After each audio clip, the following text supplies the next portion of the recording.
Buenos días, bienvenidos. Estamos comenzando nuestro tiempo devocional. El día de hoy estaremos revisando el capítulo 29 del versículo 1 al 7 para nuestro tiempo devocional que hemos titulado Dios y el reinado de los justos. Dios y el reinado de los justos. Vamos a hacer la lectura de nuestra porción para nuestro tiempo devocional. Dice la palabra de Dios, quien se niega tercamente a aceptar la crítica será destruido de repente sin poder recuperarse. Cuando los justos gobiernan, el pueblo se alegra, pero cuando los perversos están en el poder, el pueblo gime. El hombre que ama la sabiduría hace feliz a su padre, pero si anda con prostitutas desperdicia su fortuna. El rey que hace justicia da estabilidad a su nación, pero uno que exige sobornos la destruye. Adular a un amigo es tenderle una trampa para los pies.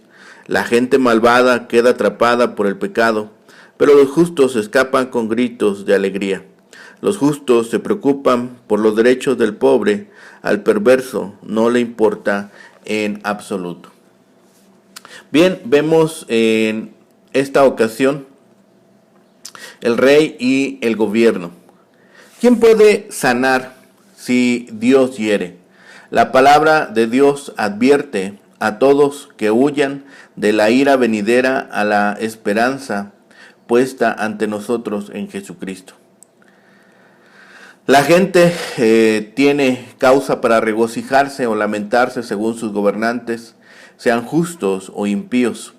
La sabiduría divina es lo que mejor nos resguarda de las lujurias destructoras. El Señor Jesús es el Rey que ministrará el juicio verdadero a la gente. Los aduladores ponen fuera de su guardia a los hombres, lo que los traiciona haciéndolos en mala conducta. Las transgresiones siempre terminan en vejaciones. Los hombres justos andan en libertad y caminan en seguridad. Estos versículos son aplicables a la compasión por la angustia del pobre y el desprecio sin sentimientos que muestra el impío. Vemos aquí un recordatorio acerca de el gobierno de los justos, que trata al pueblo con rectitud, trae felicidad. El de los impíos, que maltrata a sus súbditos, trae la tristeza. La sabiduría, la que viene de Dios, tiende a la moralidad con su consecuente prosperidad y la satisfacción de los padres. El cohecho puede destruir la administración de justicia. El lisonjeo puede serle a uno red por cuanto le engaña acerca de su verdadero talento y capacidad y busca fines que no puede alcanzar. Hay también red en la transgresión del impío, red que él quizás pone para otros, pero en la cual él mismo cae. En cambio, el que tiende lazo, o sea, el justo, no ha de caer en él, vive feliz. Es decir, el que no tiende lazo, corrijo ahí. Es sabiduría preocuparse por la suerte de los pobres, cosa que el justo entiende y el impío no puede razonar. En el versículo número 1 se expresa el resultado de aquel hombre que obstinadamente rehúsa aprender y resiste a la verdad. Para una elaboración de este tema, recordemos lo que vimos en el capítulo 1 de Proverbios. Para el versículo 2, vemos que un hijo sabio es alegría de sus padres. Asimismo, un rey sabio que gobierna con juicio, es decir, justicia, y rechaza los presentes, el cohecho y tributos en dinero, se vuelve también ese rey que trae bonanza a su pueblo. El engañoso adulador se enreda en su propia red. En el versículo 6 tenemos nuevamente el contraste entre el hombre malo y que cae en las redes del pecado y el justo que se regocija en escapar de esos lazos. El hombre de Dios se preocupa personalmente también por los pobres, pero el impío rehúsa aceptar responsabilidad alguna por los necesitados. Vemos en el libro de Job un ejemplo de esto. Finalmente, el versículo número 1 es una advertencia muy sobria y muy clara. La falta de un arrepentimiento verdadero dirige al hombre a una situación donde no habrá remedio. El dicho popular tiene razón. De los arrepentidos de los arrepentidos está lleno el reino de los cielos. El versículo 2 repite el tema del gobernante impío que oprime al pueblo y los justos que alegran al pueblo. En el versículo 3 se describe la actividad del hijo pródigo. Esta historia que tenemos en los evangelios de aquel joven que despilfarró la herencia que su padre le dio en vida, y cuando se dio cuenta de su proceder, de su mal proceder, regresó a casa arrepentido. Este proverbio número 3, del versículo 3, trata también el tema del joven con las mujeres, o el joven con los deleites. El versículo 4 repite la grandeza y la seguridad de un pueblo en la justicia del gobierno. La segunda parte advierte contra los impuestos excesivos que destruyen y empobrecen a un pueblo, haciendo recordar al rey Roboam en el segundo libro de Crónicas, capítulo 10 y siguientes. El versículo 5 nos presenta otra vez la palabra lisonjera en un sentido negativo ahora. Aquí se repite la metáfora de la red por el ave, mostrando la insinceridad de la lisonja. El prójimo ha de cuidarse de la lisonja. El versículo 6 repite el tema de la autodestrucción del hombre malo por su propia trampa. Por otro lado, el justo muestra las señales de una alegría sorprendente, es decir, el canto y la alegría, en una fiesta de creyentes. El versículo 7 muestra la distinción entre el justo y el impío frente a la causa, la justicia o el proceso para lograr la justicia de los más necesitados. Así se trata de los derechos de los necesitados, su acceso a la justicia. Por un lado, hay una preocupación de parte de los justos. Por el otro lado, los impíos ni se dan cuenta del problema. La indiferencia es aquí el gran pecado. La expresión que vemos en estos primeros versículos, lo podemos revisar en la Reina Valera 60, dice: el hombre que reprendido endurece la cerviz, de repente será quebrantado y no habrá para él medicina.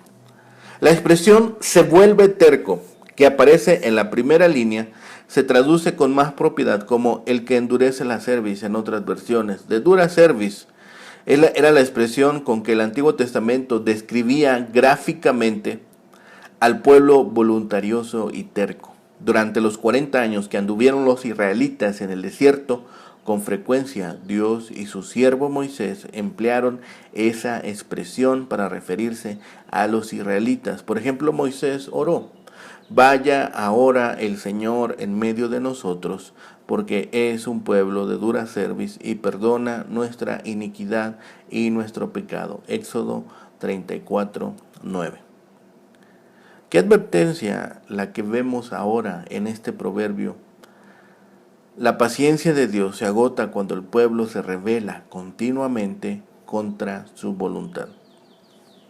El versículo 2 es similar a Proverbios 11:10. Por la historia, como la de los israelitas en Egipto, podemos ver cuán difícil puede ser la vida bajo gobernantes malvados. Esto en Éxodo capítulo 2. De eso hay abundancia de ejemplo en nuestros días. Se nos recuerda que trabajemos y oremos para que haya justicia entre nuestros gobernantes y a través de todo nuestro país. Jesucristo es el ejemplo perfecto del hijo sabio que alegra a sus padres. Él dijo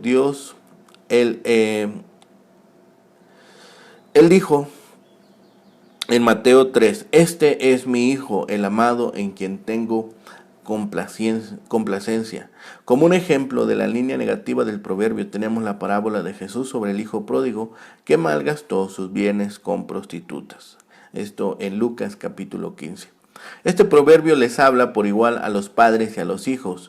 A los padres que críen a sus hijos de manera que lleguen a estar orgullosos de ellos, a los hijos que hagan que sus padres se sientan felices. El tema de los gobernantes justos, que ya se trató anteriormente, su continua repetición en el libro de los proverbios demuestra su importancia. Este proverbio muestra lo grave que puede ser el asunto de los tributos o de los sobornos, pues el país suele ser destruido, ya sea mediante tributos, como nos dice la versión Reina Valera, o para codiciar sobornos, como dice otras versiones. En cualquiera de los dos casos, el trasfondo es la codicia. Los funcionarios codiciosos y dados al soborno son destructivos. El término que se traduce como tributos o sobornos se refiere usualmente a las porciones de los sacrificios que les asignaban a los sacerdotes. Resultaba especialmente reprensible que los reyes echaron mano de las contribuciones religiosas. Si nosotros revisamos nuevamente la adulación que aparece en el versículo 5, podemos ver dos vertientes. Primero, con su habla suave, el adulador tiende una red a los pies de su prójimo, o se la tiende incluso a él mismo, es decir, que se ve atrapado en sus propias maquinaciones. Cualquiera de las dos interpretaciones concuerda con otros pasajes del libro de los Proverbios, y puede ser que Salomón hubiera dejado esta ambigüedad intencionalmente. La adulación resulta mala en cualquiera de sus formas. El elogio hipócrita termina dañando al adulador, al adulado o a ambos. El versículo 6 habla de la transgresión del hombre malo y el lazo que hay en ella. Nos podríamos sentir inclinados a entender el versículo anterior de la misma manera. El adulador queda atrapado en su propia red. Los malvados nunca se sienten cómodos, viven con una conciencia atribulada y andan conscientes de que tarde o temprano sufrirán las consecuencias de su maldad. No sucede así con el justo, que conoce la gracia de Dios y le canta alabanzas mientras se enfrenta confiadamente el futuro. Job era un hombre justo. Dijo: fui padre de los necesitados y defensor de los extranjeros, en Job capítulo 29, versículo 16. Los impíos piensan en ellos mismos al principio y al final. Una encuesta en Estados Unidos arrojó que el 63% de los encuestados estuvieron de acuerdo en que cuando llegue el caso, la responsabilidad prioritaria de cada cual es uno mismo. Cuán lejos se ha apartado la generación del yo de las enseñanzas de la palabra de Dios. Esta idea tan recurrente en el mundo moderno y ahora en esta etapa de posmodernidad también presente, e incluso ahora pareciera que inherente en la cosmovisión del mundo posmoderno.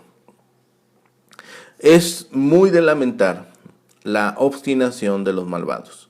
Son reprendidos y amonestados con frecuencia por padres y amigos, por magistrados y ministros de Dios, pero endurecen su cerviz, es decir, se niegan a inclinar el cuello en señal de sumisión, lo cual es una locura, pues les espera un quebrantamiento sin medicina. El que no se inclina ante la vara será quebrantado por el hacha.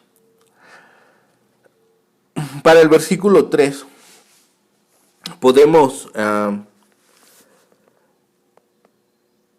pensar en cómo es que el hombre que ama la sabiduría, o este filósofo, que significa amigo de sabiduría, aquí es un poco más que amigo, es amar. Si nosotros pensamos en la sabiduría bíblica, pensamos en una sabiduría que es práctica, no es meramente especulativa, como solía ser, con pocas excepciones, la filosofía griega. Así que este proverbio podría dar a entender que un hijo ya mayor, que es el sostén de sus padres, alegra porque no ha escogido malos caminos en los cuales malgaste su fortuna. Y estas malas actividades arruinan el alma, el cuerpo y las propiedades. Así que es este joven, este hombre que no despilfarra lo que está en sus manos. Por medio de la justicia, el rey afianza, esto es, estabiliza y hace prosperar su país, pues se asegura la paz, se respetan las libertades y las propiedades de los súbditos e impera el orden en la sociedad, mas el que lo carga de impuestos lo destruye y lo arruina. El vocablo hebreo para impuestos significaba la parte de las ofrendas en los sacrificios que se asignaba a los sacerdotes. En Ezequiel 45:13 indican los dones presentados al príncipe de Israel. Es curioso que Salomón diga esto cuando él mismo cargó de impuestos al país. Es muy probable que Salomón escribiera esto antes de caer él en el mismo vicio. El caso es muy frecuente. ¿Cuántas veces hemos escuchado de gobiernos de naciones que cargan de impuestos a sus súbditos, que cargan de impuestos a los miembros de su país? Regresamos a este tema de la lisonja. Y parecería repetitivo, pero tenemos una particularidad aquí. Dice, el hombre que lisonjea, el versículo 5, es decir, el que suaviza, ya sea por sus palabras, o más probable la senda, haciéndola resbaladiza a su prójimo, para traérselo y conseguir de él algún favor, no según justicia, le está incitando al pecado, le tiende un lazo. Sin embargo, podemos pensar que esto guarda paralelismo con el versículo 6, que trata de los pasos del propio adulador. Así que en el versículo 6 encontramos que un pecado es tentación para otro pecado, y hay calamidades que como un lazo caen de repente sobre los malvados en medio de sus transgresiones. Esos lazos echan a perder todo el placer que los malvados hallan en sus transgresiones, pero los justos son preservados de tales lazos, caminan en libertad y por eso cantan y se alegran. El juez justo conoce, es decir, considera, investiga y reconoce las causas, el juicio, el derecho de los pobres, de los desvalidos y todos aquellos que reclaman un trato justo y una justicia que no haga acepción. Todos deben tener consideración por los pobres, pero los jueces tienen un deber especial por el cargo que desempeñan. El sentido de la justicia debe hacer a los jueces y a los abogados tan solícitos y laboriosos en la causa del pobre como si se tratase de un hombre en eminencia que espera grandes beneficios. Mas el juez malvado no entiende conocimiento, no presta atención a los derechos de los pobres, de los desvalidos, porque carece del discernimiento necesario para reconocerlos. Así que un hombre que endurece la cerviz, un hombre que endurece la nuca, ¿sí?, es aquel que es duro y se rehúsa a arrepentirse o a someterse a la corrección. De repente será quebrantado por la muerte y ya no habrá para él medicina alguna. Cuando los líderes justos dominan dentro de un gobierno, el pueblo se alegra porque vienen más seguros y prósperos, porque pueden desarrollar economía, porque pueden sentirse seguros. Mas cuando domina el impío, el pueblo gime debido a la cruel opresión de la cual es objeto. El gozo del padre sabio se contrasta con los bienes que un hijo derrocha en placeres. Así que la sabiduría hace a los hombres alejarse de todos aquellos placeres que pueden estar provocando que pierda sus tesoros. El juicio produce estabilidad y alegría en la nación, y cuando una nación es gobernado por un hombre avaro, esto contribuye a su caída. El que exige presentes, sobornos, hombre de dádivas y contribuciones, es este hombre que ha pervertido lo que se le ha dado en las manos, lo que se le ha confiado. Así que estemos pensando que incluso cuando nosotros ofrecemos un cohecho, cuando nosotros presentamos una dádiva o intentamos sobornar a alguien, nos estamos convirtiendo también en una red interminable de perversión. Incluso, como dice el versículo 5, este lisonjeo o este lisonjear a alguien, incluso por una dádiva o un soborno, también al tratar de ablandar a la persona, puede ser que también se convierta en la red en la cual nosotros nos veamos atrapados. Y definitivamente el versículo 6 es muy contundente. Un hombre malo cae en su propia trampa, mientras que el justo vive feliz y libre de preocupaciones. No teme que sus acciones se vuelvan contra él. El justo quiere hacer justicia y no oprimir a los pobres, mas el impío no se interesa si al pobre se le trata con justicia o no. La relación que una persona tiene con Dios se demuestra por su actitud hacia el necesitado. Dice aquí que el que endurece su cerviz, es decir, se pone más y más obstinado y resuelto a seguir el mal camino, será quebrantado sin remedio. El hombre que se niega a la disciplina, el hombre que se niega a las reformas, no tiene esperanza. Llegará al punto en que el juicio inevitable le destruirá. Al proteger justamente a los pobres, al proteger a los que están en condiciones con más desventajas que nosotros, o al que está desprotegido en una nación, es también provocar que la justicia se siga sosteniendo, que la justicia sea la que norme la sociedad. Así el rey debe establecer orden y estabilidad en la nación. El hombre que acepta soborno, el hombre que exige un pago a cambio de favores, o al rey que impone impuestos y obligaciones excesivas a los súbditos, contribuye a la debilidad y lleva inevitablemente a la ruina. Así que pensemos en esto, pensemos en las consecuencias. Las palabras de los justos dominan también,